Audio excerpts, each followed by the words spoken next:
The girl and the uncle started bickering the moment they met. Fighting is intimacy, and bickering is affection. A day without squabbling just feels wrong. Just as the two were about to enjoy their sweet cohabitation, a rival appeared out of nowhere. Kojima was also eager to join the fray, but how could the uncle ever agree to that? Kojima rattled off Maruko's background and preferences, adding that Maruko hated eating celery. How dare you call yourself her boyfriend when you don't even know that? The uncle was so angry his legs were shaking. The tension in the air was palpable. Just then, a colleague named Ono brought over some coffee, giving Kojima an excuse to leave. The uncle took a sip of the coffee and immediately spat it out in shock.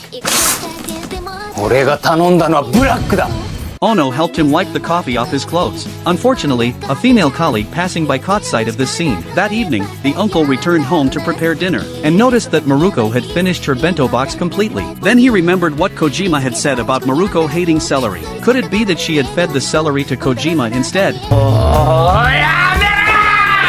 During dinner, the uncle tentatively asked Maruko if there was any ingredient she disliked. She thought for a long while. The celery in her lunch had given her a hard time earlier that day, but she had forced herself to eat it, and it had turned out surprisingly delicious. So she said, "I'll eat anything as long as it's not poisonous." The uncle also asked her if there was anything she was too embarrassed to bring up. Maruko said she didn't like mint-scented shampoo. Only then did the uncle finally breathe a sigh of relief.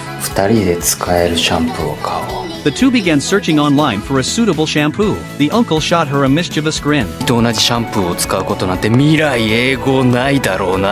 The atmosphere grew more and more heated. The chemistry between them was undeniable, but they kept getting interrupted by messages from the workgroup chat. The uncle was utterly speechless. It seemed work really did come before love. Maruko received a notice, saying she and Kojima would be sent on a business trip early the next morning. The uncle's heart sank instantly. Even though it was a work trip, he couldn't shake the fear that Kojima would make a move. What made the uncle feel even worse was that Maruko even called out Kojima's name in her sleep. The uncle tossed and turned all night, his mind racing with thoughts, his eyes bloodshot from lack of sleep. The uncle's imagination ran wild, conjuring up all sorts of scenarios between her and Kojima.